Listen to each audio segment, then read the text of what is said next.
রাইয়ের condition ক্রমশই Detroit করতে থাকার ফলে এক পর্যায়ে ভয় পেয়ে বাইরে এসে অনির্বাণকে দিয়ে বন্ডে সিগনেচার করাতে বাধ্য হলো সার্থক। এবং বন্ধুরা ভিডিওতে লাইক দিয়ে দেখতে থাকুন। যে মুহূর্তে কিনা অপারেশন থিয়েটারে রাইয়ের খিচুড়ি শুরু হয়ে যায় এবং কোনোভাবেই রাইকে জ্ঞান ফিরে আনা যায় না এবং রাইয়ের কন্ডিশন ক্রমশই ডেট্রয়েট করতে থাকে, ঠিক সেই মুহূর্তে এই রাইয়ের প্রেগনেন্সি চলাকালীন সেই ডক্টর বলতে থাকে যে দেখো সার্থক, আমার কোনোভাবেই মনে হচ্ছে না যে আমরা রায়পূর্ণাকে বাঁচাতে পারবো। পরিস্থিতি আরও বেশি ঘোলাটে হয়ে যাচ্ছে। এমনটা না হয়ে যায় যে যখন কিনা সব কিছু আমাদের হাত থেকে বেরিয়ে যায় এবং অবশেষে না আমরা দুজনকেই হারিয়ে ফেলি। তাই আমি বলছি যে যতটুকু সময় আমাদের হাতে আছে ততক্ষণ পর্যন্ত আমাদেরকে আমাদের মতো করে চেষ্টা চালিয়ে যেতে হবে। এবং আমার মনে হয় না যে এখন আর কোনো রকম কোনো আমাদের কাছে ওয়ে আছে এই সন্তানটাকে টার্মিনেট করে দেওয়া ছাড়া। তাই আমি তোমাকে বলবো যত শীঘ্রই সম্ভব অনির্বাণের কনসার্ন নিয়ে আমরা আমাদের ডিসিশনের দিকে এগোই, কারণ রাইয়ের কথা শুনতে গেলে কিন্তু কোনোভাবে আমরা রাইকে বাঁচাতে পারবো না।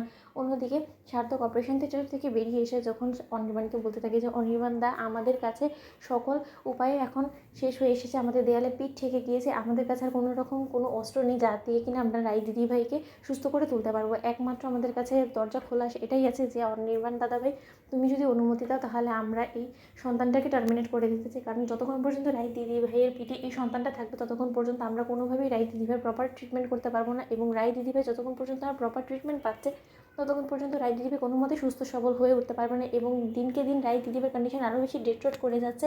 পরবর্তী সময় না এমন হয়ে দাঁড়ায় আমাদের সামনে যে যখন কিনা আমাদের কিছুই আর করা থাকবে না এবং দুজনকে আমরা হারিয়ে ফেলি।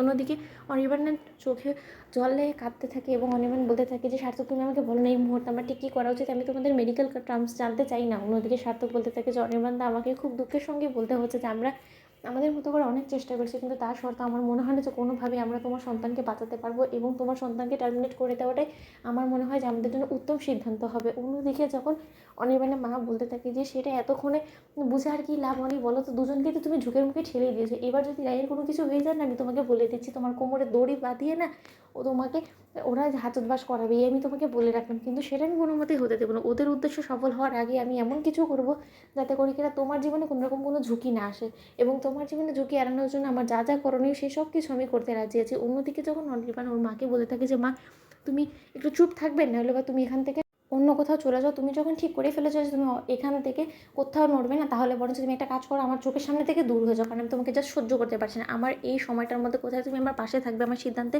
আমার সঙ্গ দিবে, সেটা না করে তুমি যখন আমার বিরুদ্ধেই চলে যাচ্ছ আর বারবার করে রায়ের মৃত্যু কামনা করছো এবং সকলের মনোবল ভেঙে দেওয়ার চেষ্টা করছো, তাহলে আমি তোমাকে বলবো তুমি এক্ষুনি এখান থেকে বেরিয়ে যাও।